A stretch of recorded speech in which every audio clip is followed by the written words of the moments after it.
Boa tarde, Moçambique. Sejam bem-vindos a esta edição do nosso programa Debate Internacional hoje, portanto, sábado, dia 21 de maio de 2022. Entramos com dose tripla no que diz respeito aos nossos comentadores. Vamos, portanto, tentar trazer a opinião a três nesta tarde de sábado, depois de muito tempo sem contarmos aqui com a presença, portanto, de um dos nossos painelistas, o Gabriel Ngoman. Ele hoje também encontra-se aqui e vamos conhecer também os outros que acompanham nesta tarde.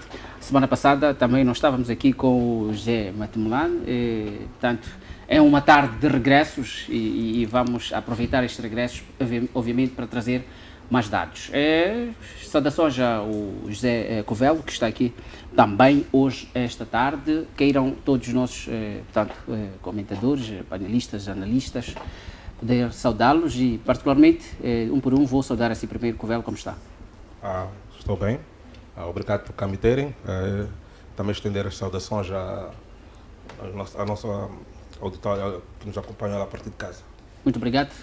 José Ngoman, aliás, José, porque temos dois Zés aqui, então pensei que poderia ser o terceiro, mas, portanto, Ngoman, como está? Estou muito bem, bem disposto. Obrigado pelo convite. Sinto-me lisonjeado por estar de volta aqui, nesta casa que muito bem conheço. Portanto, não consegui estar nos outros programas, a vontade nunca faltou. Estou satisfeito, cumprimentar o telespectador e dizer que estamos aqui para contribuir com um pouco do nosso conhecimento. Obrigado. Exato. Matemulan. Muito boa tarde, muito obrigado mais uma vez pelo convite e desejar ao telespectador, aos internautas, uma boa disposição e que desfrutem aqui do debate que se espera que seja interessante. Muito obrigado. Muito bem, lançados as saudações, portanto, que fazem parte daquilo que portanto, a parte inicial do nosso programa, vamos atacar efetivamente os nossos temas. Vamos permanecer, digamos, a analisar o conflito russo-ucraniano, porque, como tenho dito sempre e temos aqui dado a entender, é um dado que tem trazido sempre nuances novas e elementos novos, e a conjuntura muitas das vezes é um pouco profética. Matemulan, vamos para si, vamos falar da questão da fábrica de Azovstal. Esta semana teríamos falado aqui em termos da estratégia que a Rússia estava a adotar no passado, corroborado por aquilo que também o Covelo também terá reforçado numa das suas abordagens. Esta semana eu estava a ver, portanto, alguns cenários que nós já tínhamos falado aqui. Não é a primeira vez que os nossos panelistas, comentadores, trazem-nos aqui alguma visão e ela vem portanto, a acontecer, a ocorrer. Eu não sei, são profetas, talvez poderão abrir alguma igreja ou já que está na gira. Mas tirando deste lado, vamos mesmo olhar o fato de que foi conjunturado, nos nossos debates, Matemulan, essa questão é para si, o fato de que há uma estratégia que a Rússia está a fazer para que os militares propriamente, o cansaço, a fome, pudesse desgastá-los, porque do ponto de vista de confronto militar bélico, teria sido possível só bombardear. Parece que as coisas aconteceram como previu. Como é que analisa esta rendição e este início de evacuação de alguns militares que estão a entregar as armas? Já estão quase a 2.000. Bom, na verdade é uma questão só de análise de factos, não é? Dados daquilo que é o bom senso, na verdade, a lógica formal, não é? Porque, bom, se os russos decidiram que não iriam atacar com bombardeamentos, primeiro porque havia a questão eles tinham dúvidas em relação à existência de civis, não é? naquele empreendimento. Tanto por isso não enveredaram pela via do ataque, que foram em benefício da dúvida, não é? E provou-se depois que de facto haviam lá civis e esforços foram encetados e a Rússia até concordou com a questão da ONU intermediar, que é para retirar civis. Os civis foram retirados, confirmou-se isso, então colocou-se mais um ultimato em termos de saída, não é? Quer dizer, ou saem do coice, ou entregam-se, ou então sucumbem lá no coice. Então percebemos depois que houve uma estratégia de manter os homens lá dentro. Portanto, porque Zelensky nunca deu ordem para que eles se entregassem. O que estava por trás disso? Estava por trás disso mais uma estratégia, uma tática, por assim dizer, já depois do Zelensky e do Ocidente, no sentido de manter os homens por o maior tempo possível para que desempenhassem a função de diminuir as forças russas necessárias para outras frentes. Porque neste momento a Rússia está a trabalhar com o mínimo de homens possível. Então, quanto mais prolongasse este cerco, não é? Tarefas em outras frentes estariam também, quer dizer, a andar a meio gás. Portanto, já havia uma necessidade de terminar com isto. Então, para dizer a verdade, já houve alguns bombardeamentos já com equipamento pesado ao Azovstal. Então, para dizer que isto já não há espaço para brincadeiras, porque já se percebeu que a tática era mesmo esta, porque não havia, quer dizer, os homens lá dentro não tinham condições bélicas, físico-materiais para vencer aquilo, para saírem daí com vida. E ao mesmo tempo não havia ordens para eles saírem dali. Então estavam a desempenhar uma função.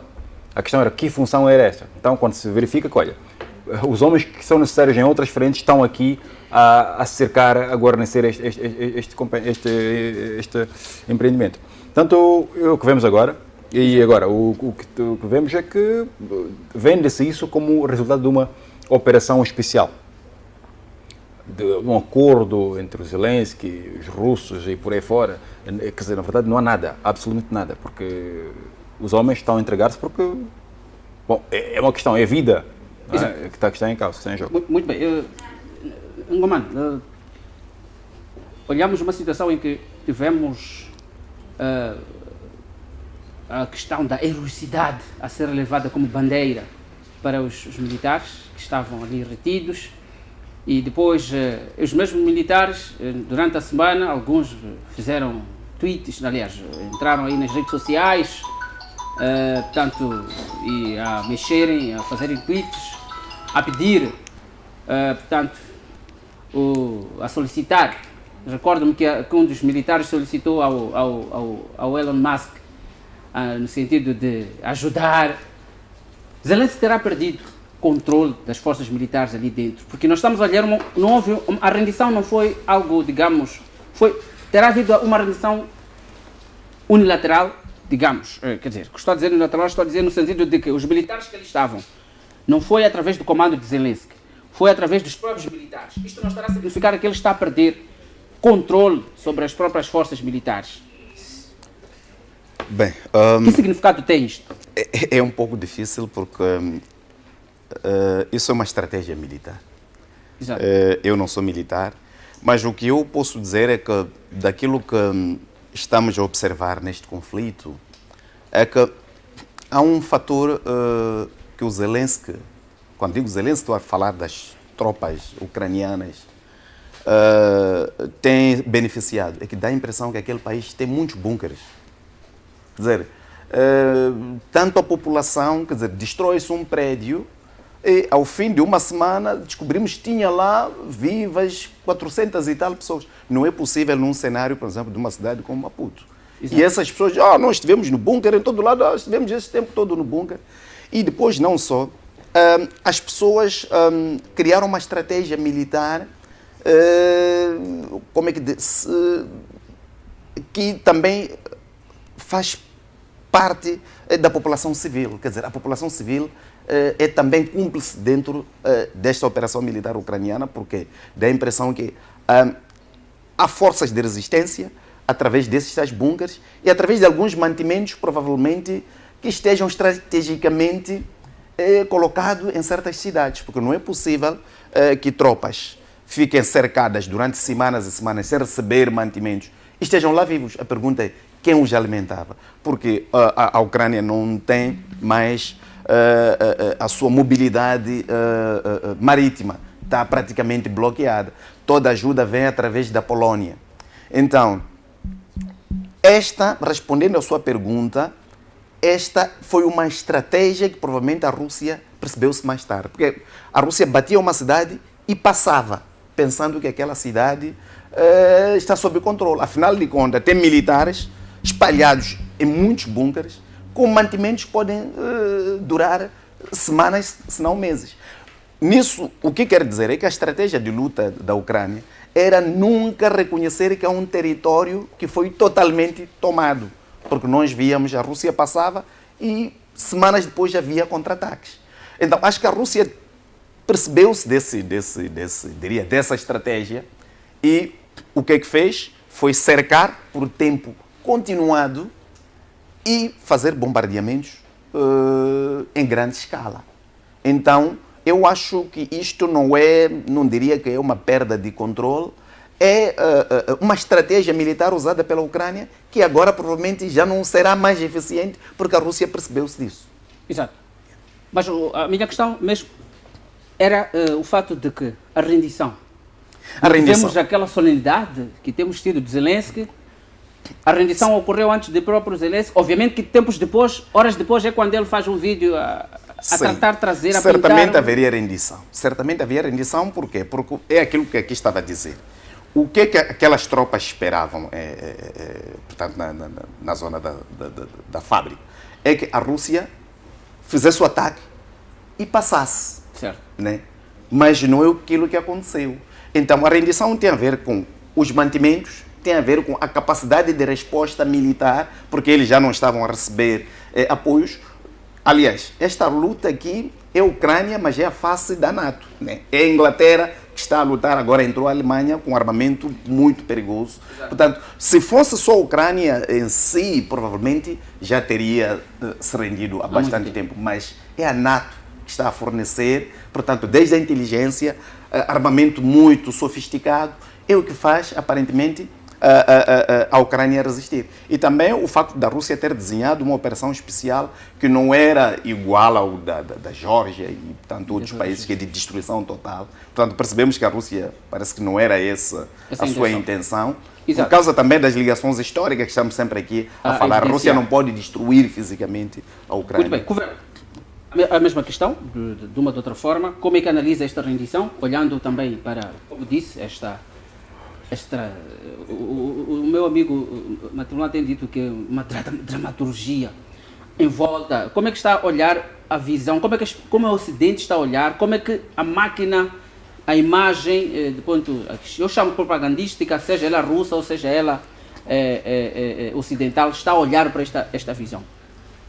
Portanto, eu vou começar por fazer uma análise daquilo que é o perfil de Zelensky. Zelensky, antes de ser presidente da República da Ucrânia, era ator.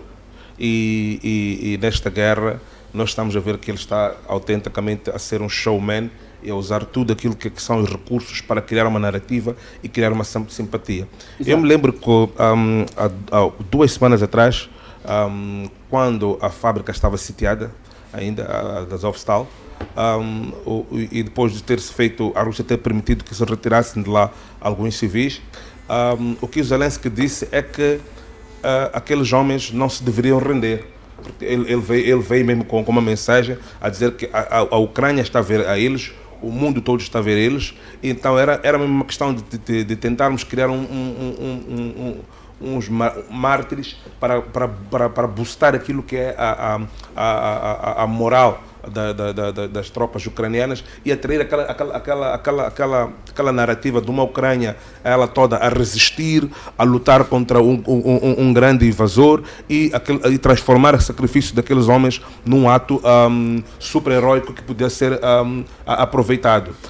É só ver que o que aconteceu na Ucrânia, em Azovstal, é uma rendição, mas mesmo sendo uma rendição, na mídia ocidental está a ser chamado de evacuação.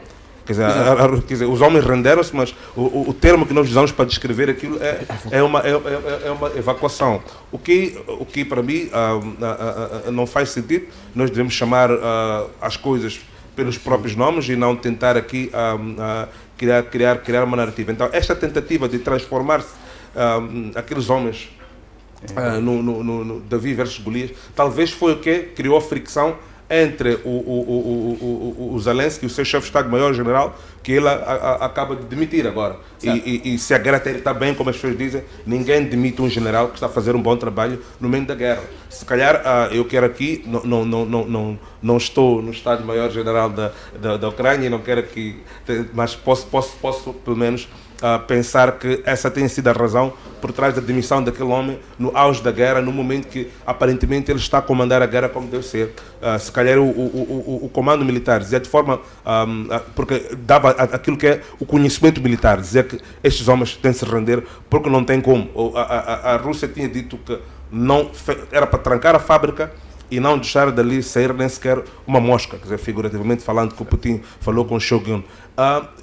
E os homens perderiam comida, perderiam a logística militar, já não tinham munições, mas era para transformar aquilo numa questão de martírio, como showman que o presidente é, e de certeza criou fricção com a parte militar, que dizia que uma vitória pírica não é vitória nenhuma. Então, esta é a minha visão acerca desta situação. Mas só para concordar aqui com o Vela, a questão é que, de facto, é que sim, há troca de conceitos, quer dizer, não está a chamar as coisas pelos próprios nomes, não há dúvidas. A demissão do chefe de Estado-Maior não tem outro significado senão parte do show. Porque sabia-se claramente do cenário final. Então eles devem imitar, quer dizer, uma ação de busca de responsabilidades e por aí fora, mas já se sabia disso. Então, para que o Zelensky não ficasse com a... Quer dizer, alguém tem que tomar a culpa. Ok. Por outro lado, outro ponto muito importante. Devemos perceber que todas as fortificações de defesa ucranianas não nasceram agora, a partir de 24 de fevereiro. Elas foram construídas ao longo dos 8 anos. É por isso que a fábrica Azovstal, o tempo que a força lá resistiu, tem que ver com um mantimento lá alocado há muito tempo. Previa-se uma defesa a longo prazo. Portanto, isto não é assunto de hoje, de fevereiro para aqui, não. São fortificações colocadas para defesa a longo prazo. E agora, segundo depoimentos dos próprios militares, não é? Dizem claro que já não tinham que comer, bebiam água técnica, já não havia água pura, né, para coisa, então bebiam água técnica e mesmo assim com muita dificuldade, já não havia nada, porque o corte dos mantimentos, a logística, foi garantido, foi feito há muito tempo, mas eles mantinham-se lá. Perguntávamos com base em que é que vivem, é que aquilo foi preparado durante anos, toda a defesa, por isso, e daí a percepção disso para o Ocidente e para a NATO, de que a Rússia consegue desmantelar em tão pouco tempo o que eles construíram durante muito tempo, é um sinal de alerta, na verdade. Muito bem. Agora, a questão é, uma das questões que têm sido colocadas aqui é o tratamento destes militares. Há um receio na comunidade internacional, principalmente ocidental, de que poderão ter um tratamento, desumano, de retaliação. Fala-se de que na própria Rússia há quem advogue que se reintroduz a pena de morte para poder, julgar, condenar e condenar à morte a estes militares. Qual é a sua visão em relação àquilo que poderá ser o tratamento que a Rússia vai dar a estes militares? E mais um fato é de que pretende-se que a fábrica seja totalmente destruída porque ela pode simbolizar resistência contra os invasores. Como é que olha esta situação? Essas conjunturas que são feitas? Bem, isto tem a ver com a situação dos objetivos. Quais são os objetivos da Rússia? Os objetivos da Rússia é isolar a Ucrânia de tal maneira que não possa mais fazer suas exportações ou importações. Mariupol é muito importante. Odessa não está a funcionar. É por isso que as Nações Unidas estão aqui a tentar entrar para negociar, para ver se a Ucrânia consegue vender o seu trigo que está amontoado e não tem como sair. O objetivo da Rússia é, de facto, ocupar Mariupol, fechar os portos e controlar o Mar Negro. Portanto, isso é que está a acontecer. Agora, em relação aos soldados capturados, eu quero acreditar que a Rússia, aliás, é subscritora do Protocolo de Genebra. Portanto, conhece aquilo que são os direitos do prisioneiro de guerra. Portanto, aqueles indivíduos são prisioneiros de guerra. É claro que estamos num contexto de guerra. Se foram aprisionados 40 indivíduos e lá chegam 33, pode-se acreditar talvez 8 morreram por ferimentos e qualquer outra justificação. Mas não é possível que sejam presos 40 e a Rússia no fim apresente-nos 10. Não quero acreditar nesse cenário, porque também há uma mídia. Nós também temos que saber que dentro da Rússia existe a oposição, não podemos esquecer isso. É que nós não estamos a ver o que está a acontecer dentro da Rússia. Existe uma parte da Rússia de indivíduos que não estão a favor da guerra e não são até generais, portanto. Mas isso é normal numa democracia, quer dizer, até é bom, porque cria um equilíbrio. Então, eu acho que esses militares poderão beneficiar desse estatuto. Aliás, a partir desse momento que eles são prisioneiros de guerra, o interesse já é das Nações Unidas, dentro das suas convenções da Carta das Nações Unidas. Não é só da Ucrânia, quer dizer, passou para um outro nível. Agora, também nós sabemos que a Ucrânia tem prisioneiros russos. Sim. Ainda esta semana começou o julgamento. Esperamos uma reciprocidade. Agora, de que a Rússia possa, quer dizer, a Duma possa aprovar uma pena de morte daqui para aqui, porque aquilo é preciso um tribunal militar, para começar, não seria um tribunal civil, salvo se eu for entender pouco aquilo que é o direito internacional, mas acredito que seria um tribunal militar, que em pouco tempo a Duma possa aprovar uma pena de morte, não sei o quê, criar os tribunais. Não estou a ver, portanto, essa... Agora, eu estou, para finalizar, é aquilo que eu digo, a Rússia está a perseguir os objetivos. A questão é, o objetivo foi atingido, sim. Agora, matar militares, estão vivos, não estão vivos, acho que não é a grande prioridade da Rússia. Olha, eu tomei Mariupol, sim. Tomei Odessa, tomei o Mar Negro. Esse é o grande objetivo. E isso sufoca a Ucrânia, porque não pode... do outro lado está cercado pela Bielorrússia. Só tem aquela fronteira Kharkiv, que é com a Polônia. Não pode fazer exportações a partir da Polônia. Está. Muito bem, mate-me lá. Cheguei assim, mas eu prefiro dar o Covela, espero que fique com o seu pensamento. Mas eu vou dar-vos o benefício da palavra. Surgiram situações, provavelmente, em relação a estas respostas. Covela, é a mesma situação? Acha que há espaço para ver troca de prisioneiros aqui, em termos assimétricos? É possível haver quem está com mais prisioneiros e vale que vale esta troca? O que pode significar se ela ocorrer? Pronto, a resposta certa sobre quem está com mais prisioneiros eu não a tenho, e está perdida naquilo que a gente chama de a neblina da guerra, porque do lado ucraniano aparentemente só moram e são presos civis, e do lado russo só acontecem militares. Claro, não há civis russos lá no terreno. Uma das coisas que eu quero primeiro explicar aqui, antes de ir à resposta da questão, é que a guerra não é um piquenique, não é um lugar, não é um jardim com flores bonitas. Na guerra há feridos colaterais, há pessoas que morrem. Então, quando nós devemos ter a abordagem destes prisioneiros, nós temos que saber que há coisas que acontecem que não são política do governo russo, mas que pode ser um militar russo que, no calor da batalha, no momento em que pensava que estava para morrer e recuperou, ataca ou reage de uma forma como todo ser humano podia, com seus instintos de sobrevivência. Então nós temos de ver isso. Um dos meus filmes favoritos fala da questão da guerra, a guerra dos Estados Unidos, da independência. Havia um general que dizia que havia o hábito de abater oficiais de guerra. Né? É uma estratégia, parece que é americana desde há muito tempo. Estamos a ver agora na ajuda da Rússia.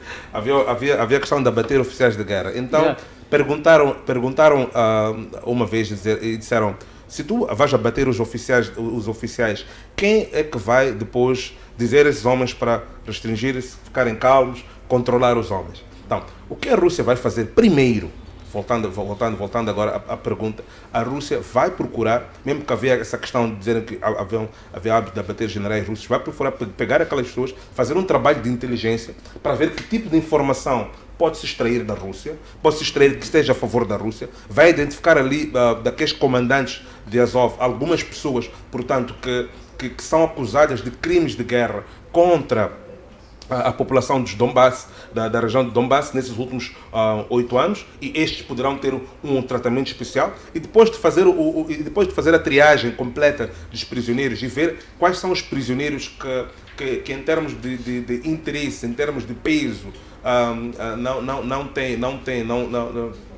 não tem como vamos dizer, um peso grande, estes poderão ser usados para troca, mas no momento de guerra não interessa muito a Rússia devolver um outro soldado à Ucrânia, então seria um erro estratégico militar muito grande que não faz sentido, e vai identificar aquilo que são da cadeia dos comandantes, quais são aquelas pessoas na hierarquia que têm algum peso, porque do lado da Ucrânia não temos até agora, senão eles já teriam celebrado, nenhuma figura militar de alto ranking russa preso. Então, eu não vejo neste momento uma urgência de troca de prisioneiros por causa desses cenários que eu falei. Primeiro estaremos a devolver mais outro soldado que depois, a chegar lá, vai ser entregue mais uma arma para a linha de frente, que terás que combater de novo com ele. Então, não vejo a Rússia a correr para isto. Macron já levantou a mão e vamos a isso. Bom, é assim, na verdade,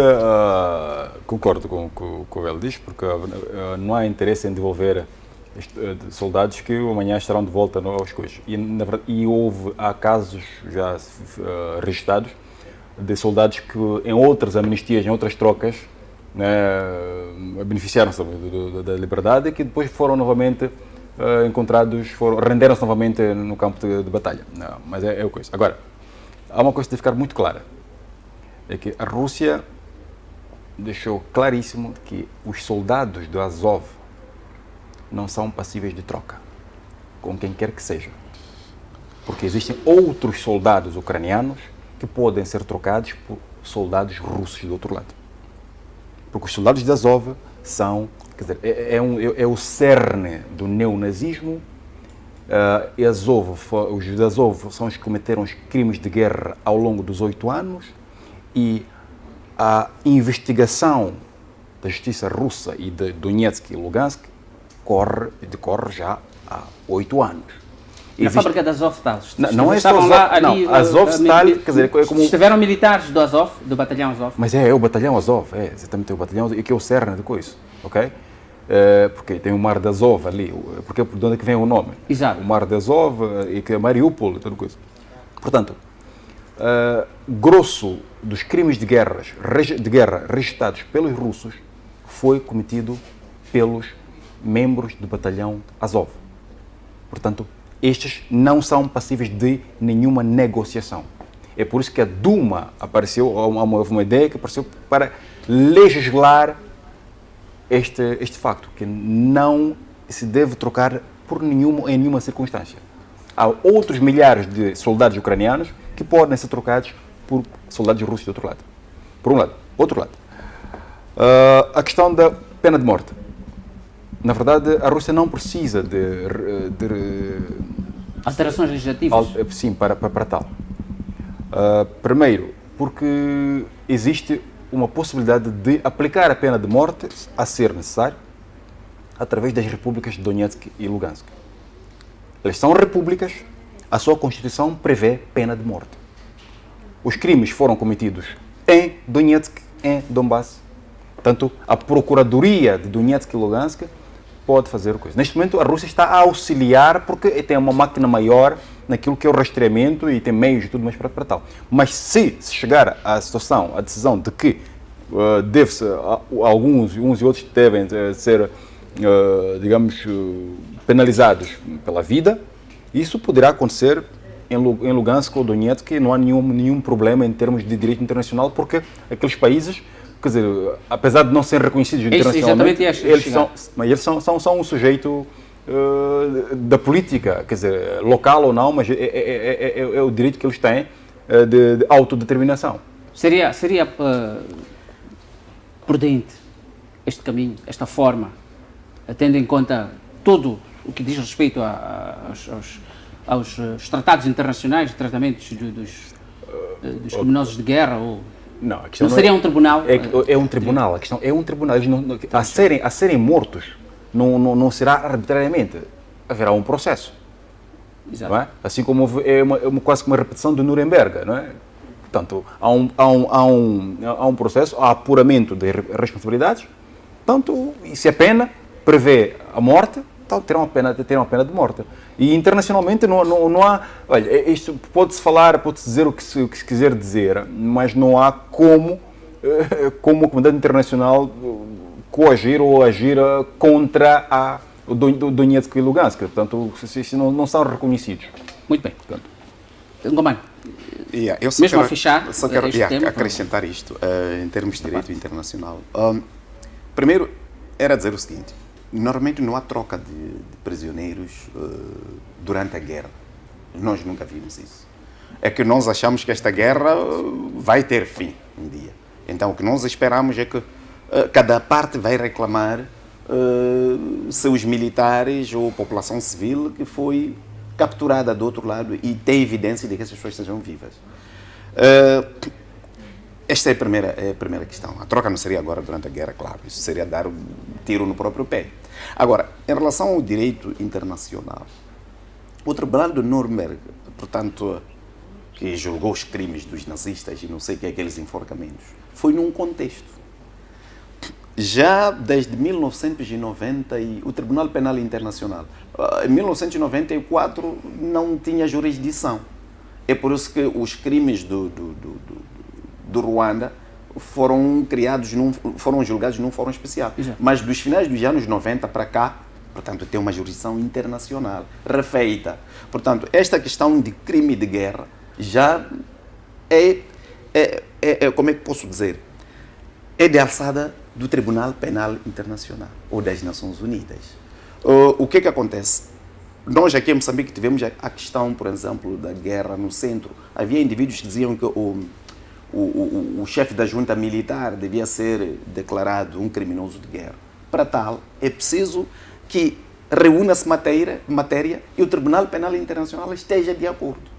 Porque, caso contrário, nenhum país vai julgar um prisioneiro de uma outra pátria acusando-o de crime de guerra sem que esse crime de guerra tenha sido internacionalmente reconhecido.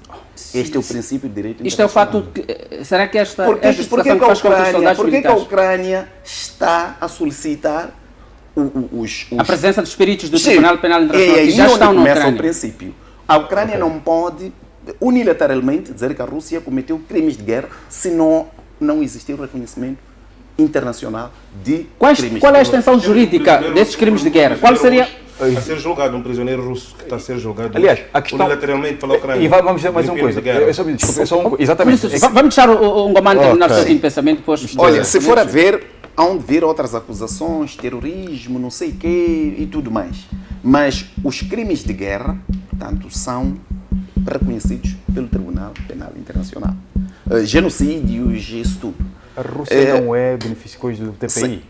Agora... A Rússia já... Sim, os subscritores. Não é portanto, mas agora, o que quero tentar dizer? O território de Donbass, portanto, não poderá, volto a dizer, julgar, portanto, os militares presos na siderúrgica, acusando-os de crimes de guerra cometidos há 8 anos atrás. Porque, volto a dizer, é que esses crimes de guerra têm que ser internacionalmente reconhecidos. Agora, de forma arbitrária, qualquer país pode fazer. Nós sabemos que as potências, grandes potências, fazem até extradições extra-legais para seus territórios, para julgarem... Mas o fato de estar a acontecer um julgamento neste momento na Rússia, portanto, na Ucrânia, não estaremos numa situação de 2 pesos e 2 medidas, tendo em conta que os peritos do Tribunal Penal Internacional estão neste momento a trabalhar para recolher evidências, mas o julgamento já está a decorrer deste militar, é um militar.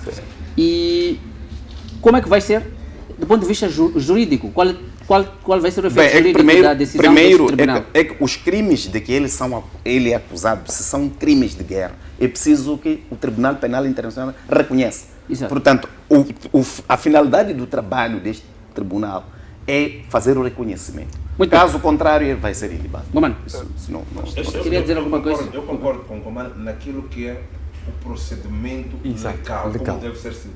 Mas nós começamos a ver esse procedimento a ser ignorado, mesmo nos Estados Unidos, quando terminou a guerra do Iraque. Houveram ali, podemos ir ver na história, algumas pessoas que foram penalizadas, membros do partido Baath. Só vou pedir para puxar um pouco o microfone. Que foram ali penalizadas, membros do partido Baath do Iraque, e que também foram julgados por cometerem crimes de guerra e até foram executados. Tivemos este primeiro precedente. Depois, a Rússia já não sendo signatária, é um segundo precedente. Depois temos a questão de que as repúblicas de Donetsk e Luhansk até agora só são reconhecidas pela Rússia e acho que pelo Cazaquistão. São 3 países que reconhecem a Abkhazia. Abkhazia Também não é reconhecida. Também não é reconhecida. Então, tendo assim, não teriam o Tribunal Penal Internacional, daí perderia como fórum, porque primeiro teria de admitir aquelas repúblicas como países.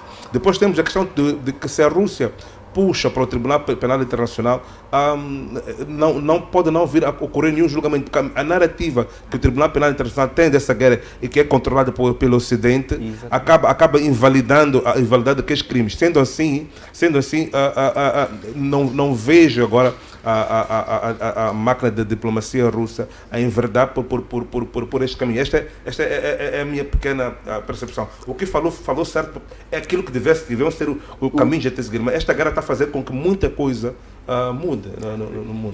Muito bem. Na verdade, Vamos fechar mesmo este tema já. Porque, na verdade, quando falamos aqui de TPI por aí fora, temos que perceber que a legitimidade desses órgãos internacionais já está em causa. E o conflito na Ucrânia... Legitimidade jurídica ou moral e ética? Moral e ética.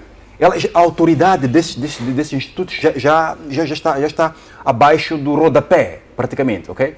Então, para hoje, uma Rússia ou um outro país qualquer aceitar piamente as decisões destes órgãos internacionais, acreditar nisso é o mesmo que, não valorizar não ter autoestima. Ou então o país está sob a alçada do Ocidente, sob influência do Ocidente, porque a Rússia não reconhece o TPI. E quero dizer que se o país não reconhece o TPI, ou se não está sob a alçada do TPI, qualquer crime que aconteça nesse país não deve ser julgado porque não está no coisa, não é reconhecido pelo órgão internacional. Portanto, e há mais. E já há vozes que dizem que a Rússia está para, por exemplo, para OMC, a Organização Mundial do Comércio. As sanções unilaterais são contra o direito comercial internacional. São contra. Por exemplo, o não registro da vacina russa Sputnik V contra a Covid, por exemplo, não é? Quer dizer, mostra que a Organização Mundial da Saúde, neste caso, também, tem um bias, não é justa ou não é imparcial. Okay? Então, a autoridade dos órgãos internacionais, no dia de hoje, está a ser colocada em causa já de uma forma aberta. Só não vê quem não tem olhos. Muito bem, vamos... E a relevância também. E a relevância. Muito bem, efetivamente há muita coisa que ainda podemos conversar, mas vamos apostar num outro tema. Vamos olhar para o fato de que nesta semana a Finlândia apareceu, já formalizou, que verbalmente, pelo menos já informou aos seus cidadãos, ao mundo, que vai aderir à NATO. E fez uma chamada telefónica ao presidente para o Vladimir Putin, portanto, de conversar, no sentido de haver de comunicar este fato. E também a Rússia já terá aparecido a informar que vai responder de uma ou de outra forma este dado. Vamos tentar entender, começo agora por inverso, vou para si, Ngomane. Como é que compreende esta adesão? Já estivemos aqui a conversar em relação ao fato dos blocos estarem a reconstituir-se de uma ou de outra forma. É que a extensão da NATO agora, caso venha a acontecer a adesão da Finlândia e da Suécia, é expansão. Parece-me que é um efeito contrário àquilo que se pretendia, que a Rússia pretendia. Como é que analisa este fato?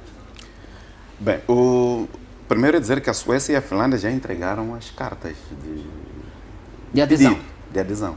Exato. E provavelmente teria sido muito rápido se não tivesse sido a Turquia, as questões da Turquia, que também está a aproveitar-se deste momento para lavar roupa suja em relação a armamentos norte-americanos, que depois podemos aprofundar aqui os Exato. interesses da Turquia no meio. Portanto, já formalizaram um pedido de adesão à NATO. Portanto, tanto a Suécia como a Finlândia eram países neutros, quer dizer, não estavam nem do lado da Rússia, nem do lado do bloco da OTAN.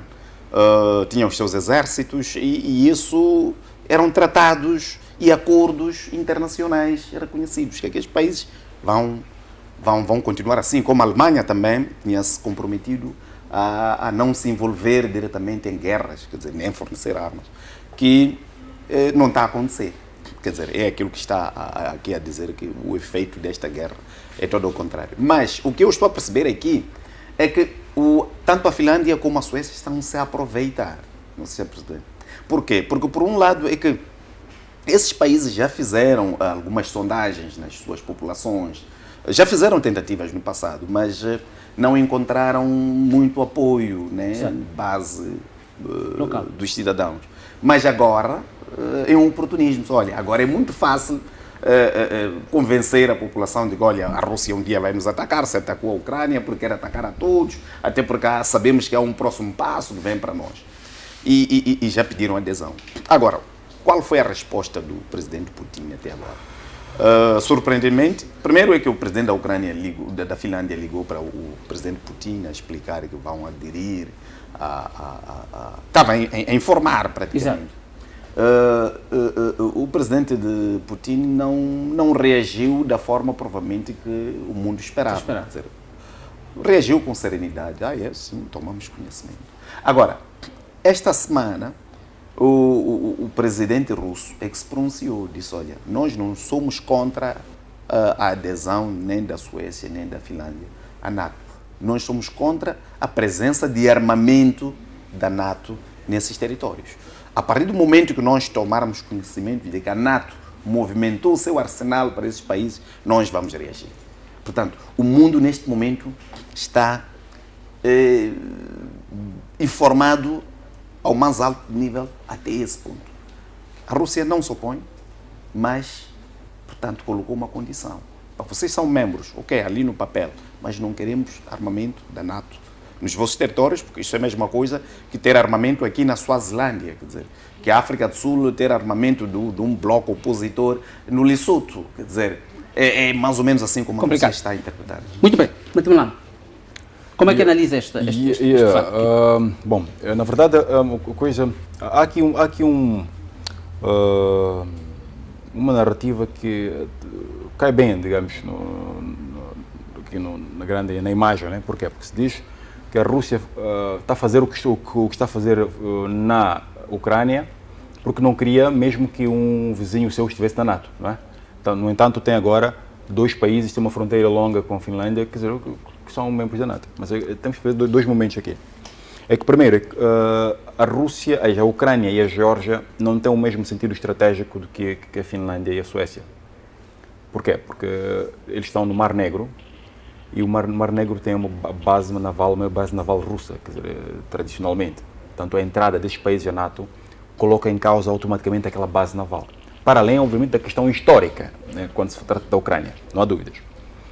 Em relação à Finlândia e à Suécia, não há nenhum problema nisso, porque a Polónia está aí.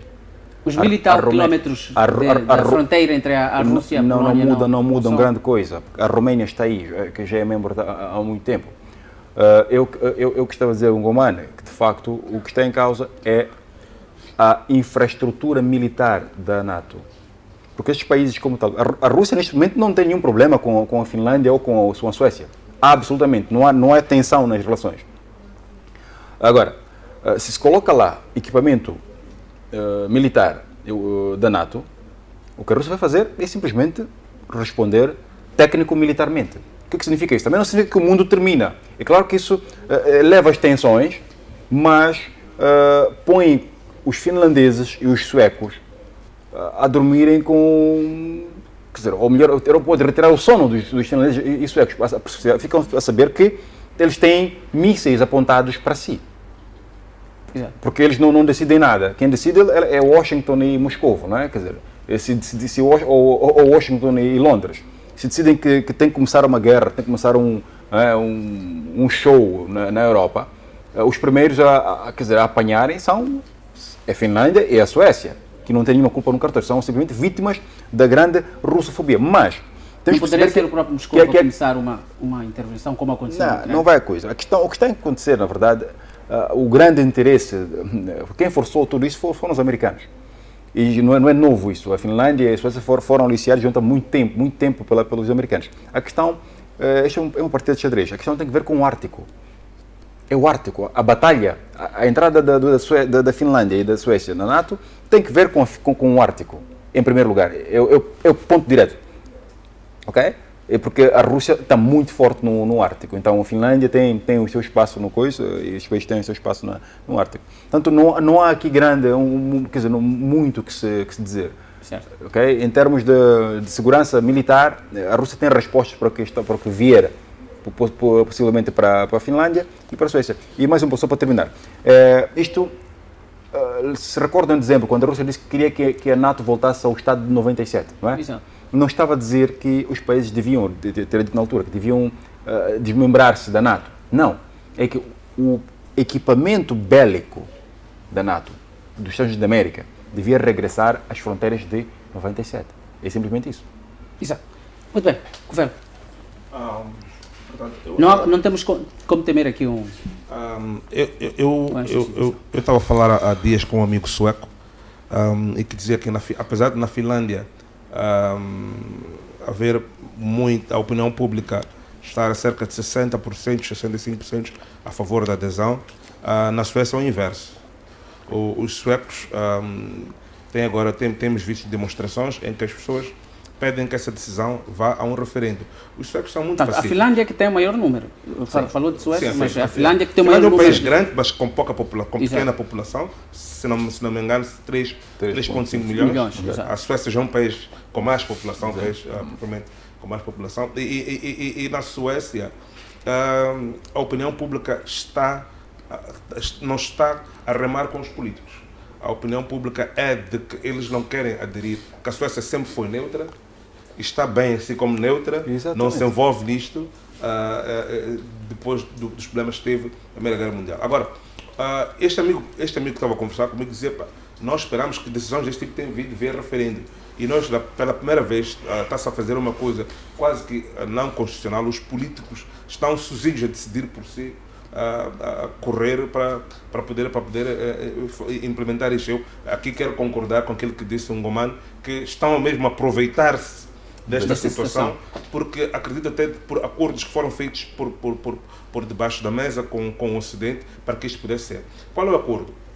Olha, aprendeu-se uma coisa durante a Primeira e a Segunda Guerra Mundial. Na Segunda Guerra Mundial foi muito difícil na Primeira Guerra, por parte dos aliados na Primeira Guerra Mundial, derrotar a Alemanha, naquela altura a Alemanha imperial, porque a Rússia, quando o comunismo começa, e a Revolução de 1918, ela sai da batalha. Então, a Alemanha tinha mais recursos para mobilizar, para poder lutar uma guerra longa. Na Segunda Guerra Mundial, quando começa a Operação Barbarossa, os aliados foram, apesar de serem contra o comunismo, foram naquela altura aliciar a União Soviética para que resistisse. Então o que aconteceu? Como aconteceu com Napoleão, que também estava a lutar a guerra dos dois lados. Tu, quando lutas uma guerra de dois frentes, tu enfraqueces. E praticamente a planificação que é necessária, a estratégia militar é muito mais intensiva, os recursos são muito mais. Então, vendo eles que via as sanções era muito difícil convencer, derrotarem a Rússia, queriam agora que a Rússia caísse no mesmo erro que caiu Hitler, né? Que era começar uma guerra em duas frentes. Então, a Rússia agora estaria a combater no teatro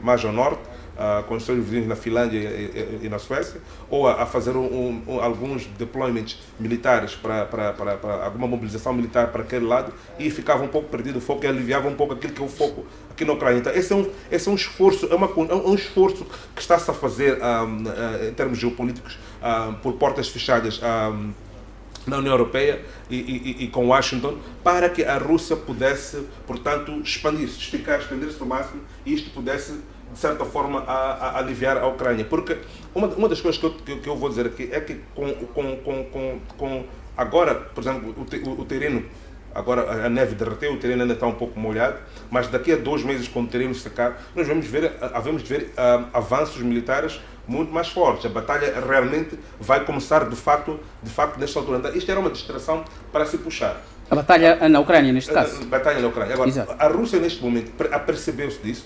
A Rússia tem 100 mil homens a combater na Ucrânia, mais alguns chechenos, e viu que não deveria dar muita relevância, porque, como disse o Matimulan, a Rússia tem respostas táticas para a questão da Finlândia e da Suécia da NATO, porque já tem a Estónia, já tem aqueles países bálticos que estão ali já há algum tempo e sabe como se conter. Agora, cortar acesso a NATO estar ali, cortar acesso a um único porto de águas quentes que a Rússia tem, que é no Mar Negro, era uma coisa muito. Temos que ver que os portos do norte ficam secos 4 meses durante o ano. Então, a Marinha de Guerra Russa, estrategicamente, não teria resposta nenhuma. É mais ou menos esta conjuntura que nós temos de olhar antes de fazer uma análise métrica, como se fosse falar da mesma coisa. Estamos a falar de cenários completamente diferentes. Exato. Muito bem. Creio que vamos, após isto, vou pedir aqui ao nosso realizador para, portanto, a informação que tenho, para seguirmos para um curtíssimo intervalo, mas antes disto, eu não sei se em poucos segundos alguém teria alguma coisa para reforçar. Há uma questão que eu queria colocar aqui, mas vamos falar no terceiro tema, porque há uma relação direta que tem a ver mesmo com a possibilidade de uma terceira guerra mundial, tendo em conta os últimos desenvolvimentos no mundo, sejam eles expansionistas, sejam eles de testes de armas, de novas armas, e sejam eles também, tanto desta alargar de organizações. Esta semana aconteceu também uma reunião, portanto, de um bloco do qual a Rússia faz parte, em alguns países. Vamos tentar compreender isto e compreender a situação da NATO e ver nos próximos tempos o que é que nos espera. Mas antes disso, vamos a um breve intervalo, voltamos já.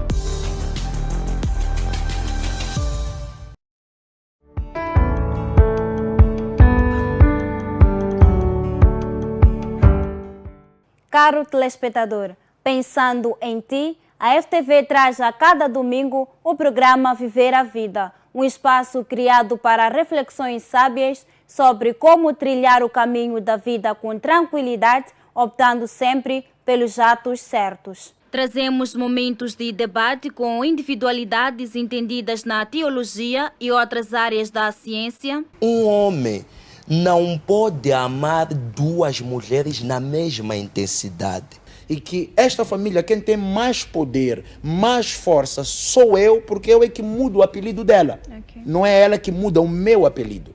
Uma alma não tem por intuito como base dormir com um ser humano. Porque quem dorme, quem tem relações sexuais é quem tem corpo. Música gospel, fortes mensagens através da poesia e mais.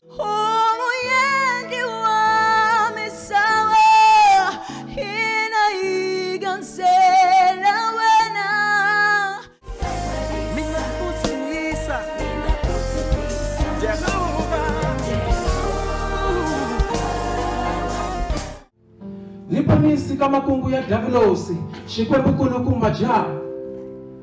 Timbongolo ni tuhumu timjanza. Não perca, todos os domingos, pelas 11 horas, o programa Viver a Vida, aqui na FTV.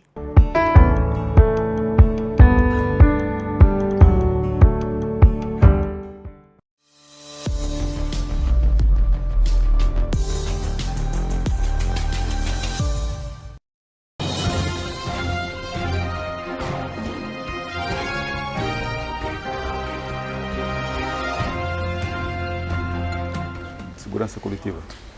De segurança Muito bem. coletiva. Obrigado, prezado internauta que acompanha-nos neste sábado, a partir aqui da FTV e dos seus canais, seja tanto no YouTube e também no Facebook, bem como através da TV Cabo. Este é o nosso o debate internacional que traz a incidência de alguns temas da atualidade fora de portas em relação ao mundo. Continuamos a analisar a situação que tem a ver com efeitos do conflito no leste europeu, envolvendo a Rússia e a Ucrânia, e agora há uma dúvida no mundo em relação aos próximos dias, o que é que pode ditar-nos. Falamos do segundo tema em relação à iminente adesão da Finlândia e provavelmente da Suécia também para a União, aliás, para a NATO, e os demarches já foram feitos, já foram iniciados para o feito. E, portanto, Covel, comece por si neste caso. Em relação ao mundo, o que é que nós estamos à espera? Que mundo teremos? Nós estamos a caminho de uma terceira guerra mundial. O que é que deve acontecer neste momento? Vamos ter uma terceira guerra mundial ou não? Se levarmos, se a Finlândia adere, portanto, se a Finlândia adere, neste caso, a NATO, a Suécia adere à NATO, a Rússia diz que não vai retaliar. Mas estou a trazer alguns cenários. Suponhamos que adere e a Rússia diz que não vai retaliar, mas se houver movimentação militar, bélica para estes lugares, poderá isso suscitar a intervenção de Moscou. Contudo, o artigo 5, o famoso artigo 5, portanto, se for acionado este artigo 5 em caso da Rússia retaliar a presença de armamento na Ucrânia, aliás, portanto, na Finlândia ou na Suécia, a Rússia retalia e ativa o artigo 5, não estaríamos a caminho de uma guerra, de uma terceira guerra mundial. Não temos que temer isto. Estou a falar de uma possibilidade. Por acaso, já me caracteriza no final de cada debate, tenho sempre dito que isto é uma das coisas que me tira sono, mas eu estava aqui a escutar a semana passada uma intervenção na Sky News de um alto dirigente da NATO, antigo alto dirigente da NATO britânico, em que ele dizia que ele dava uma visão alternativa. Ele dizia que apesar de acontecer, apesar de termos o artigo 5, que quando invocado todos os membros devem vir à defesa do membro atacado, que ele não queria que se a Rússia atacasse a Polónia, os Estados Unidos haviam de sacrificar o mundo e todas as outras coisas por causa da Polónia. Mas pronto, criaram um precedente em que deixaria os americanos, como vamos dizer assim, digamos, com pouca credibilidade. Mas acredito que na iminência disto acontecer, é uma coisa que o mundo nunca fez, pautaria-se pela paz, porque não se quer destruição total. Mas, portanto, este é o pensamento do Covelo como pessoa, depois de ter visto aquela questão de ter visto a intervenção daquele dirigente militar. A questão de uma terceira guerra mundial, para mim, podemos vir a entrar para uma terceira guerra mundial, porque do jeito que os Estados Unidos estão dispostos a testar a Rússia até o limite, por exemplo, a questão do navio Moscova, em que tem-se lá mostrado como é que foi, o que foi feito para se atrapalhar o radar do navio, e como os Estados Unidos teve em frente disso, em que nós vemos líderes americanos como o representante, o senador Fischer, e o congressman, acho que o nome acho que Williams, se a memória não me traz, e a Nancy Pelosi, a diretamente dizerem que o objetivo deles é destruir a Rússia, eles gostariam de pisar no botão e bombardear Moscou. Então, estas elites neoconservadoras do lado liberal, que estão a surpreender, porque até esperava que isso viesse do lado republicano, estão de uma forma, eu diria, a brincar com fogo. A Europa e o Ocidente, neste momento, a Europa, diria a reboque de Washington, está a brincar com fogo numa situação de muita tensão. Eu vi há pouco tempo a senhora Ursula von der Leyen num teatro que não tem nada a ver com a Europa, foi agora ao Japão e de uma forma muito contrária àquilo que são os princípios de diplomacia, lançou ameaças à China, ameaças não solicitadas, porque até aquele ponto não havia nenhuma animosidade, e começou a lançar ameaças, dizer que ia reforçar o pacto, mesmo por causa da questão de Taiwan, e temos a questão do AUKUS, que é aquele bloco Austrália, UK, para contrariar a influência chinesa no Pacífico e quebrar aquele cerco que está sendo feito pela China via bases militares. Até agora em Samoa, que os Estados Unidos disse que também podia pôr armamento militar e ter uma intervenção por aquela zona. Então, o que me preocupa agora é que o mundo se parece muito com o mundo antes da Primeira Guerra Mundial. Eu não sei se é por causa do evento das redes sociais. Nós temos políticos agora que preferem falar militarismo, que não preferem falar paz. A questão da negociação de neutralidade para que houvesse zonas tampões entre impérios é uma coisa muito antiga. Não é só de agora, mesmo na altura do Império Romano e o Império Parsa, que estava lá do lado dos persas, sempre haviam estados. Os impérios não gostam de se tocar, haviam sempre esses estados tampões. Mas agora estamos numa fase em que demoniza-se completamente o opositor, ou é 8 ou 80, não se fala de consensos e valoriza-se muito o heroísmo e o militarismo. Exato. Algo que não me lembro muito aquilo que é o mundo global que a gente sonhava, né? Eu não sei se este é um projeto das elites globais, mas este tipo de discurso traz o mundo ainda pode não se aperceber, mas estamos a ver em tempos muito perigosos, a não ser que a retórica baixe um pouco e as pessoas voltem a falar consensos, voltem a falar negociações, concessões e por aí em diante. Portanto, muito obrigado, Covelo. Ngomano, esta semana também decorreu um evento interessante, portanto, o Tratado de Segurança Coletiva, do qual a organização similar à NATO, mas numa perspectiva portanto, dos países como da Rússia, em que é um dos países que faz parte e lidera, e houve algumas mexidas, portanto, do ponto de vista estatutários, abriu-se espaço para que qualquer, já é antigo, mas reforçou-se a ideia de que qualquer nação que quisesse fazer parte, portanto, um dos dias que o Covelo disse que já não era Tratado do Atlântico Norte, a NATO já não parecia NATO, como foi criado. Agora temos esta organização e abriu-se um espaço para que quem quisesse ser observador e, consequentemente, o passo a seguir poderia ser adesão. Matematicamente falando, quando olhamos as aproximações dos blocos, estamos a ver a Coreia do Norte, estamos a ver o Irão, estamos a ver, portanto, a Síria, do Bashar al-Assad, estamos a ver alguns países considerados digamos, potenciais inimigos do Ocidente, que poderão aderir. Há quem pense que provavelmente este é um precedente muito perigoso para estes eventos. Eu queria compreender de si se há algum receio destas organizações, ou elas estão soberanas de poderem expandir-se ou criarem as suas alianças. Bem, é preciso perceber que isto é uma questão de geopolítica e geoestratégia.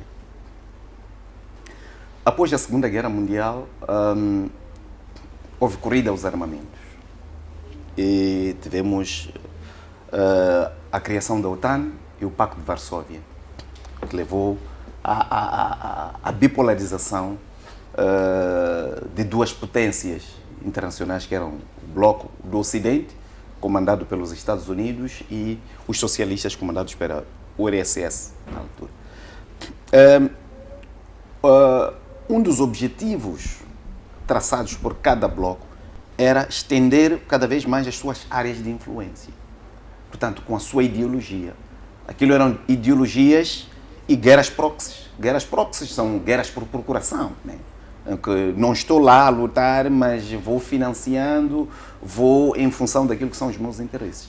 Agora, já com a queda do Muro de Berlim, com o fim da Guerra Fria, está-se a desenhar uma nova geoestratégia política no mundo. Qual é a posição dos blocos? É que o grande inimigo agora é a Rússia, o grande inimigo é a China, o grande inimigo é a Coreia do Norte, o grande inimigo... Quer dizer, esses países estão identificados pelo Ocidente. Mas se for a ver, é que o bloco da OTAN continua, né? Há uma tentativa de controle dos mares, porque percebe-se que a guerra agora é aérea e é marítima. A terrestre não se fala. Exato. Aliás, nós sabemos que as grandes falhas em guerras foram de países que atacaram a Rússia via terrestre. É por isso que a Rússia faz parte do maior bolo daquilo que em geopolítica chama-se Heartland, né? Quer dizer, a terra central. Quer dizer, e é uma terra muito difícil é um inimigo muito difícil de enfrentar por vias terrestres. Quais são as vias que o Ocidente percebe que são possíveis para sufocar a Rússia e provavelmente outros países? É o mar, isto é, guerra dos mares. A expansão por forma a controlar os mares. É por isso que os Estados Unidos têm uma lista de pontos novos. Isto não é novo. Quer dizer, os seus politólogos vêm estudando isso e recomendando aos americanos. Não é por acaso que foi lançado o Trump. Muitas pessoas dizem, foi lançado o Trump ali para fazer teatro. Não. As mentiras que o Trump, quer dizer, ele usava a figura política de mentir, né? Falar uma mentira total, quer dizer, erros totais e depois não pedir desculpas. Mas isso era algo propositado. Por quê? Porque os americanos estão como é que posso dizer, a redefinirem os seus espaços. Nós vimos agora coisas impensáveis. O Israel também vai criar um bloco. Né? Com quem? Com alguns países árabes. Mas isto tudo, este bloco, se você for a ver, é o TAN 2 praticamente. Por quê? Vai metendo os Emirados Árabes Unidos, as Arábias Sauditas e alguns países aí da Ásia que são parceiros diretos, até militares, portanto, dos Estados Unidos. É mais um mercado de venda de armas. Agora, a Rússia, percebendo-se disto, percebe que está-se a avançar numa política de domínio dos mares e de território. É preciso que também faça as suas alianças. Exato. Quer dizer, isto só quem não tem olhos de ver, não está a perceber que os Estados Unidos estão... Qual é o objetivo? É, de facto, controlar o mundo. Se for a ler as teorias do Ratzel, de geoestratégia, geopolítica, as teorias de Skyman, vai encontrar que essas recomendações já vêm lá.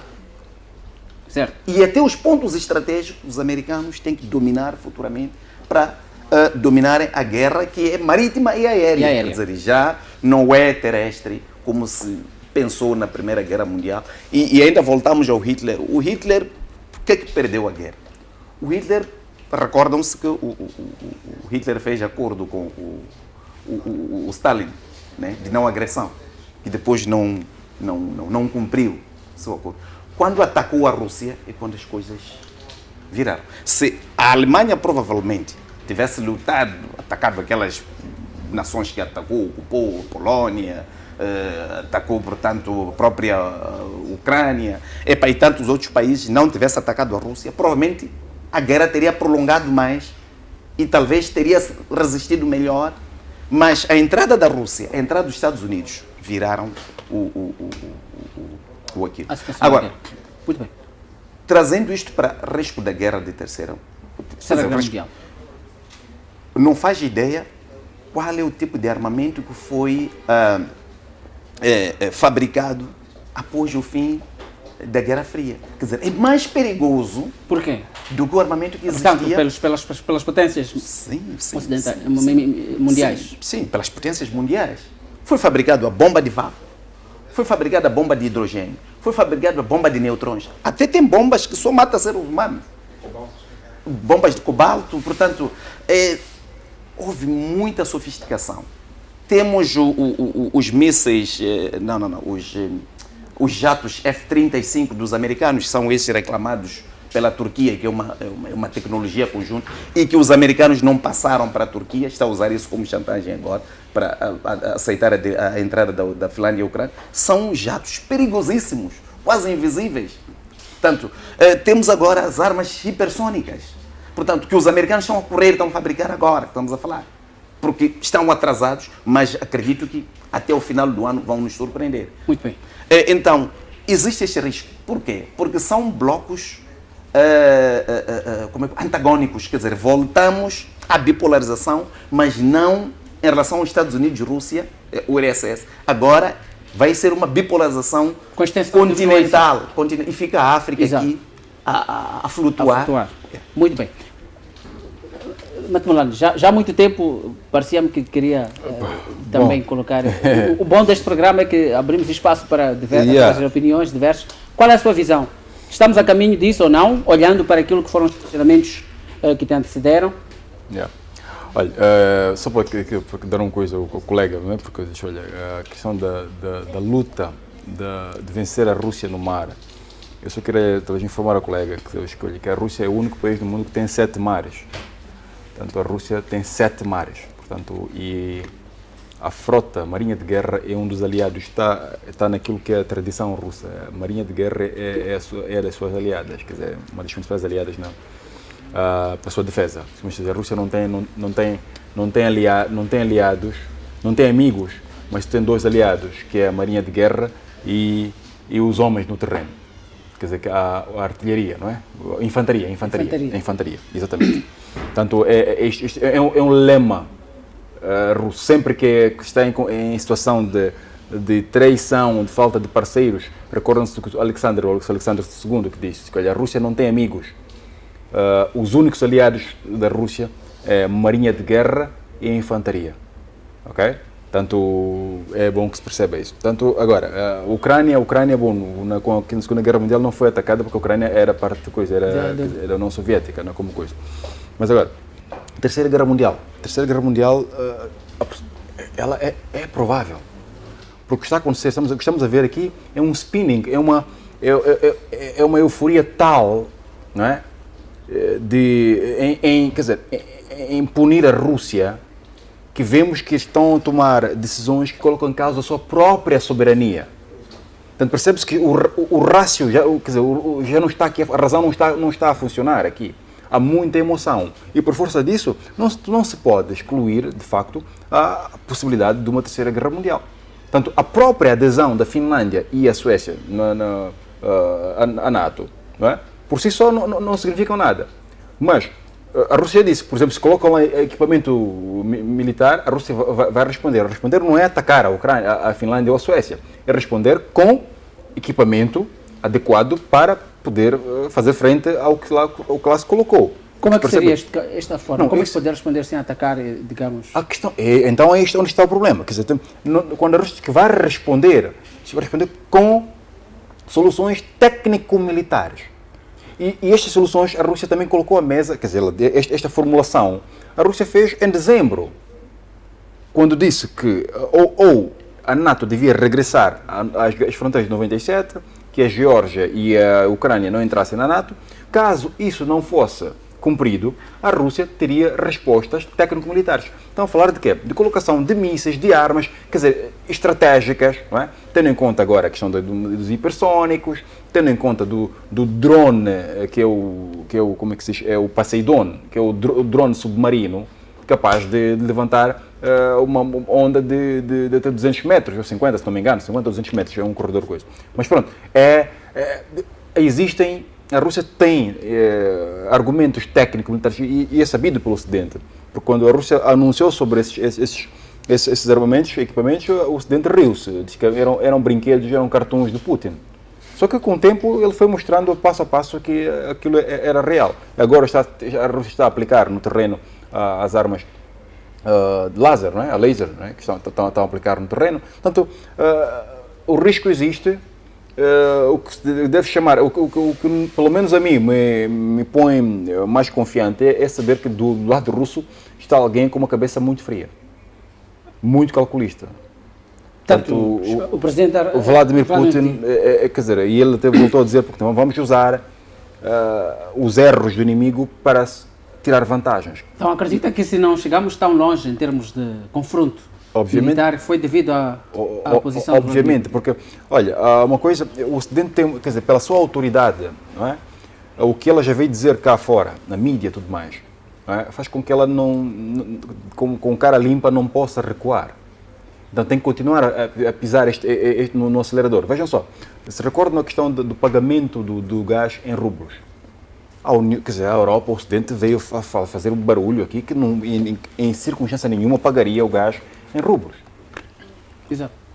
Organizou um summit que foi amplamente publicado, mediatizado, mas depois não se mediatizou o summit onde decidiram que deviam pagar o gás em rublos. Muito bem. Simplesmente não apareceu qualquer coisa. Sim, conversa. E para mim, só para complementar aquilo que estava a dizer o meu colega aqui, como falou que do lado da Rússia temos alguém com cabeça fria e mais calculista, os russos também são bons de xadrez, mas a jogar com estratégia. O pior problema para o mundo agora e para o Ocidente é ter um presidente que não está no controle. Peço para aproximar-se ao microfone. O pior problema para o mundo agora e para o Ocidente é termos um presidente que não está no controle da situação. Joe Biden não está no controle da situação.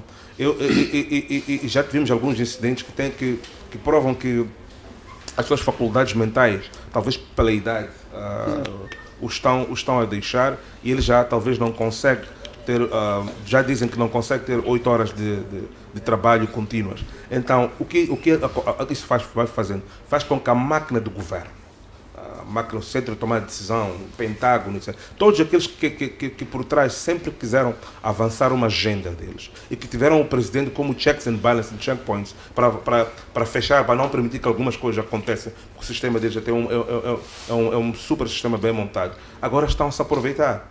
Por quê? Porque não tem um presidente que está completamente no controle da situação, a dizer que isto não vai ser, isto eu como presidente não posso, isto vamos discutir a paz com o meu homólogo do outro lado.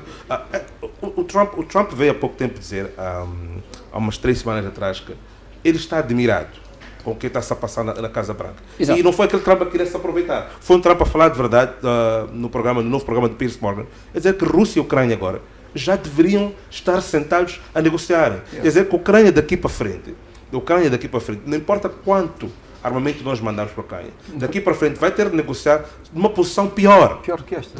Pior do que esta, que já devia ter negociado agora. Temos também pessoas como alguns senadores, só para terminar, como Ron Paul e outros, que já começam a questionar esta questão da guerra da Ucrânia e já começam a bloquear até agora os 40 bilhões prometidos. Aí anunciaram porque já há algumas mentes que já começam a também questionar e a bloquear. O presidente dos Estados Unidos agora, infelizmente, não está sob controle. Então, os burocratas que correm a máquina do governo é que estão a fazer algumas políticas que o presidente devia ter tomado a decisão e veto.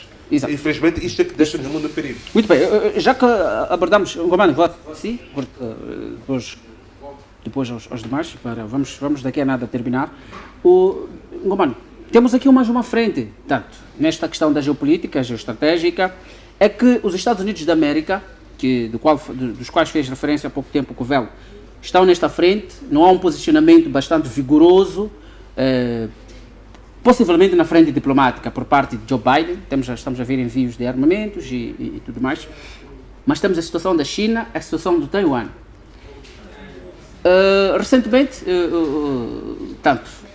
o Taiwan encomendou armas, mísseis, Taiwan encomendou recentemente mísseis que deverão chegar em 2023 para Taiwan, mas o material bélico, os fabricantes de armamento nos Estados Unidos da América já gastaram este equipamento por envio que estão a fazer para a Ucrânia. O Taiwan já não vai receber este armamento em 2023.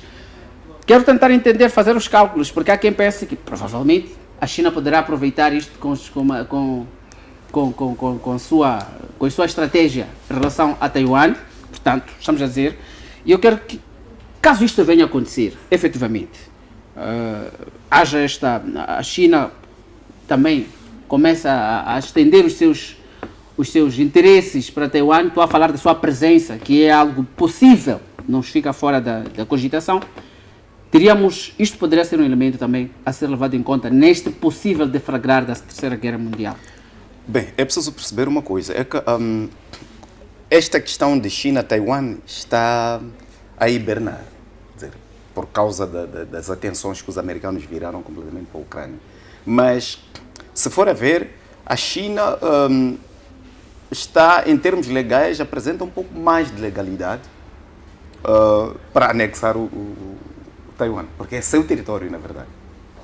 Nós vimos, isso aconteceu, a divisão dos territórios não aconteceu só na China, aconteceu também na Alemanha. A Alemanha foi dividida, mas o Ocidente não disse que não, a RDA já era um outro país, a RFA era outro, não, unificaram. Aquilo foram efeitos, portanto, da Segunda Guerra Mundial e da Guerra Fria. Portanto, nós percebemos que Taiwan, de facto, faz parte da China, isso é indiscutível. Mas percebe que os americanos, estrategicamente, percebem que não podem largar Taiwan, porque fizeram muitos investimentos e depois não só, é um ponto de espionagem direta para a China. Agora, a guerra entre China e Taiwan, isso vai trazer muitos elementos aqui, porque não vai ser travada por Taiwan com a China, não há condições. É uma pequena ilha contra um continente gigante, isso tecnicamente não é possível.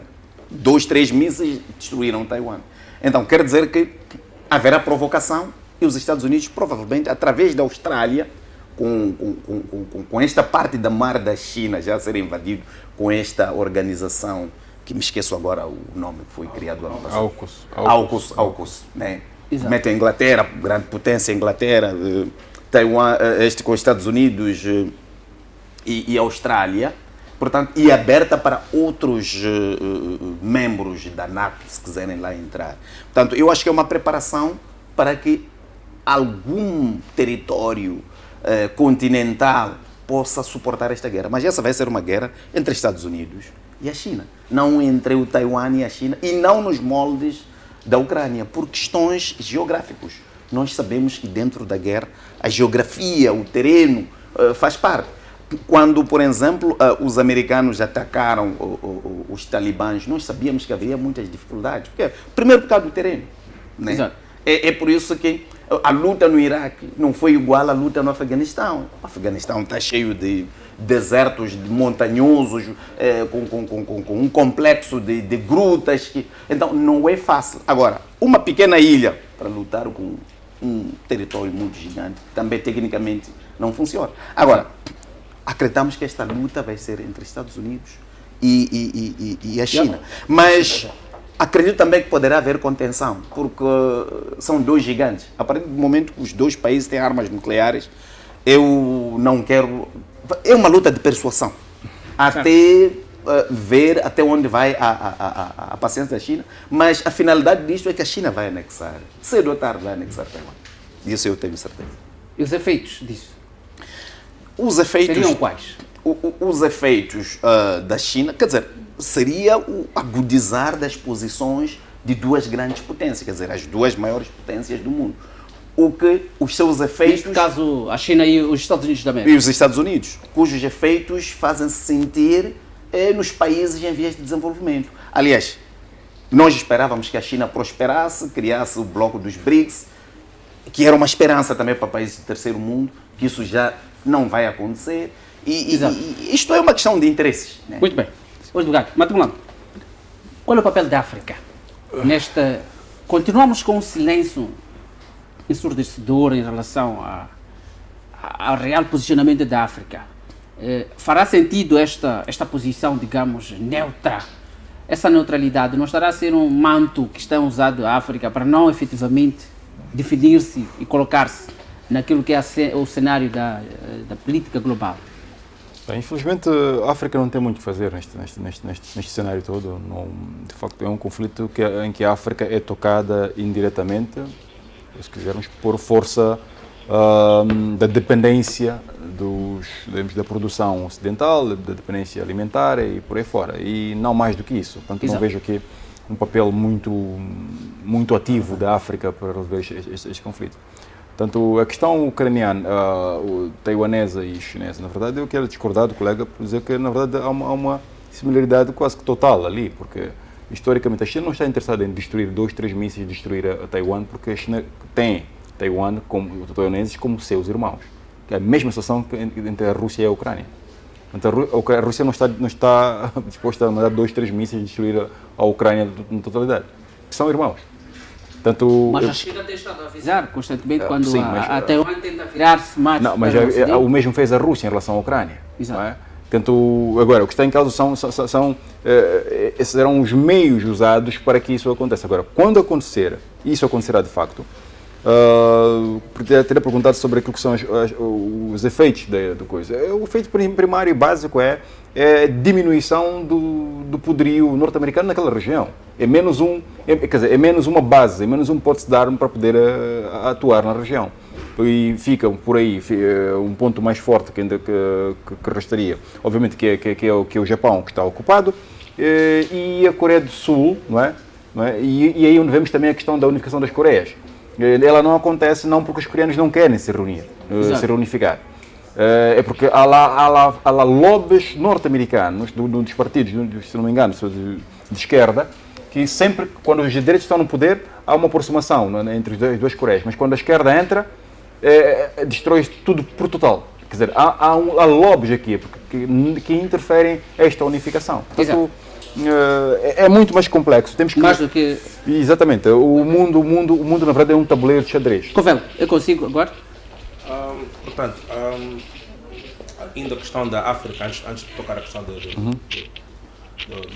Taiwan, eu acredito que, mais uma vez, para nós africanos, nós devemos olhar estes conflitos como uma oportunidade. Os conflitos globais, geopolíticos grandes, trouxeram ao de cima novas potências. A Argentina fez-se naquela altura, o Brasil, o milagre do Brasil, aquele do Brasil, tempos das ditaduras militares, tal, quando começou o milagre brasileiro, fez-se naquela altura. Nós temos terras, e mesmo com a tecnologia que nós temos, com investimentos estratégicos, já era a altura dos africanos aproveitar esta falta de trigo no mercado, de cereais no mercado, para dizer: estamos aqui, temos a terra, tragam a vossa tecnologia, venham produzir e a partir de cá processem e vamos alimentar o mundo. Portanto, a questão da quebra da cadeia logística também perdemos agora por causa do Covid. Os nossos mares são de onde passam, nós também podemos montar infraestruturas para tudo isto. Então é muito importante os nossos líderes, não só quando olharem para o Ocidente, olharem para pedir algum dinheiro, mas é olhar para copiar o que é que eles fizeram e como é que este momento pode ser usado como oportunidade para nós. Ainda a questão de Taiwan, eu também não acredito que a China militarmente vai destruir Taiwan. Primeiro por causa da questão de que Taiwan é China, os dois países chamam-se a República da China, uma República Popular, outra Ordem da República, e as duas reclamam soberania sobre a China. Exatamente. Então, historicamente temos esta questão. A China esteve a fazer alguns ensaios com os seus porta-aviões e alguns navios para como cortar acesso a Taiwan via mar. Eu acredito que o que a China vai fazer a dada altura, quando achar que está preparada, é fazer ali um bloqueio naval a Taiwan e dar aos taiwaneses e começar a negociar sobre uma posição de força, né? uma posição de superioridade, trazer ali alguma negociação. Os Estados Unidos têm algumas bases militares ali perto, temos Guam, acho que temos uma em Guam, tem por ali algumas bases estabelecidas nas Filipinas. Nas Filipinas também tem, e tem ali as bases no Japão que talvez poderão ser usadas no cenário de uma resposta, mas a questão de Taiwan é mesmo geopolítica para a presença americana ali e para os aliados americanos, porque se fechas aquele estreito que está entre Taiwan e a China, podes cortar acesso ao mar a vários países. Então, os Estados Unidos estão neste momento. Nós vimos agora como é que quando tu tens acesso a um estreito, 30 segundos, exato, como a Turquia consegue fechar os navios russos que já não podem passar por ali. Então, é mais ou menos isso. Eu acredito que vai ser uma guerra de um bloqueio, e depois partir para uma negociação a partir de uma posição de força. Mas uma coisa, os americanos não entraram em guerra para os taiwaneses, assim como não estão a entrar agora, quer dizer, para os ucranianos. Muito bem. Vão apoiar, não sei o quê. Muito obrigado, prezados analistas aqui que nós recebemos no nosso programa. Obrigado, José Covelo, obrigado, Nathaniel Ngomano, obrigado também, portanto, ao nosso José Matemolano, nossos convidados que sempre trazem aqui alguma análise em relação àquilo que acontece no mundo e trazemos assim, portanto, para este telespectador, obviamente, estes dados. Nós também queremos agradecer a si por ter estado deste lado.